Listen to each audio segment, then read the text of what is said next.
Hello, welcome back to Math Time with Professor Prime. I'm your host as always, Professor Prime, and we're going to talk about Godzilla minus one. I don't know what I'm doing, but I'm excited. Godzilla minus one is an awesome feature. If you haven't watched it, you should. If you've already watched it, rewatch it. Whether you liked it or disliked it, it's worth watching. It's worth rewatching. With that in mind, we're going to talk about Godzilla minus one, and just keep in mind that there are going to be spoilers ahead because there's some things that I want to talk about in the movie that are decent examples of math, like in a more outward way. And so I'm going to get into it. Also, I just want to talk about things unrestrained because I'm excited. So keep in mind spoilers ahead, but I also think that that shouldn't impact your viewing. But it's up to you to decide if you want to continue. I get it either way, right? So with that in mind, let's talk about Godzilla minus one. Let's go. So Godzilla minus one, right? Look at that title. Hear that title. Math right out the gate, right off the bat.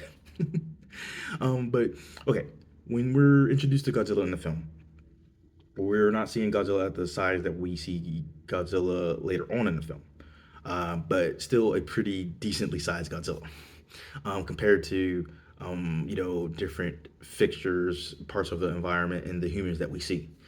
So we already see a pretty reasonably huge Godzilla um, tanking different types of firepower, right? And so we're given the kind of perspective of how strong Godzilla is, how Godzilla can endure. And that's interesting, right? We're given a scale and scope of things, right? Or the scale and scope of things. And that's just early on. So, and we know that Godzilla wasn't easy to stop back then. So it's pretty wild because we know what's happening. If you're familiar with Godzilla, you know that Godzilla is going to get bigger. He's going to get stronger. Just, it's going to get wild. And so I think like we have a decent introduction to Godzilla in this film, and I dig that, right? Because you're able to do some power scaling pretty early on, and then the next time we see Godzilla, things have transpired, and Godzilla is much bigger, much more powerful, and we see so many things throughout the film that indicate that, right? Like we see the type of attacks that Godzilla is unleashing, the kind of things that Godzilla is destroying, being able to casually destroy ships, toss around buildings, produce shockwaves from the attacks that are unleashed.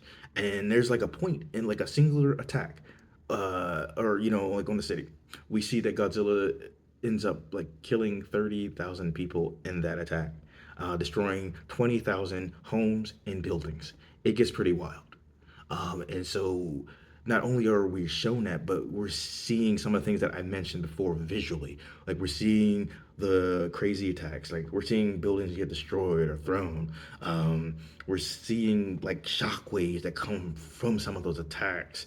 We're seeing the ferocity of Godzilla just going all out, going all in.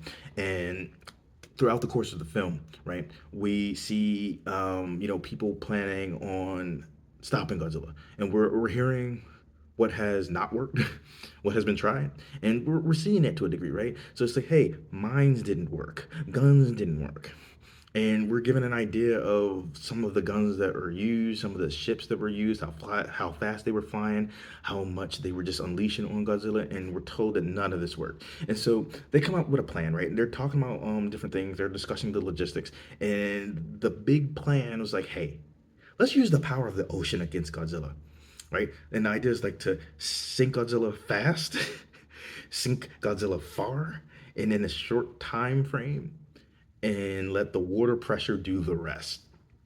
And they actually do, talk about the different types of figures associated with that, right? Because I think it was something like, gotta sink Godzilla in 1,500 feet.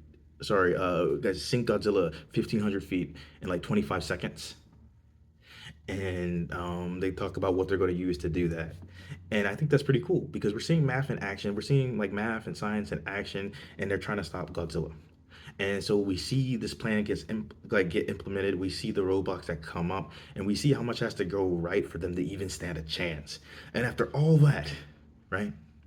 They stopped Godzilla, but only temporarily, because in the end, we get that indication that Godzilla is very much alive. And that is wild. So, what I like about this movie, I like several things, but I like the action. I like the scale and scope of Godzilla and its strength and its endurance throughout the film, and how we see a smaller version at the beginning still dish out a crazy amount of damage. So we know what's coming when we see that larger version. And so we just see so much with that. And you're able to power scale, and you're able to see like everyone, whether they're the military or civilian, like use science and math to try to stop Godzilla. They you try traditional firearms, really powerful stuff, and that didn't work. So they had to think outside the box. And I think that's cool. They didn't ultimately stop Godzilla, but for a while, they've been the threat. And they've stopped Godzilla in their minds, as far as they know, right? But I just think it's all fascinating because, like, I mean, they had no idea that Godzilla could regenerate, right? But I think it's all cool. And then you got to figure not only is there math and everything that Godzilla is doing, and people trying to stop Godzilla, there's math and just the more meta sense, right?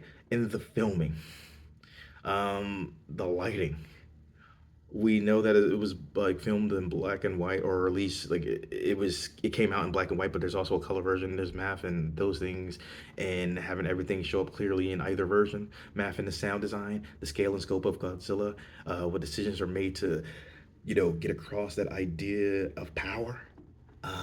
Just in building the sets, using practical effects, using CG effects, just using everything, right? And there's math in the actors, the decisions that were made from them, right? Like their positions, their voice, how that voice is being used, how the lines are being read, how that's coming across to you, all of it. There's just math in all of it, and of course money, right? Math and the money that was taken that it took to make the film, but also money and what it got. Now, there's some different numbers concerning the budget, but if you're looking on the lower end of that, it's like around like $10 million to make the movie, and it made over 10 times that, right? But no matter how you cut it, right, it was a success financially, in as far as reviews are concerned. It's a good movie, a great movie, in fact.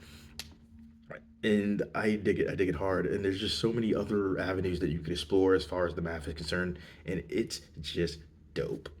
It's awesome. You should watch it or rewatch it. Um, Godzilla minus one, an excellent entry into an excellent series. And I just think about how I grew up on like a lot of Godzilla movies, and they were wild, and sometimes they got weird.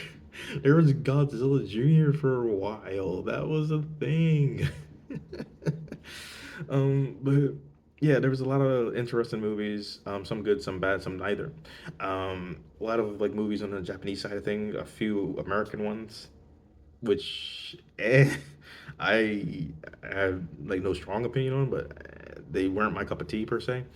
Um, but no matter how you cut it, Godzilla is an interesting franchise. Godzilla minus one is an amazing movie.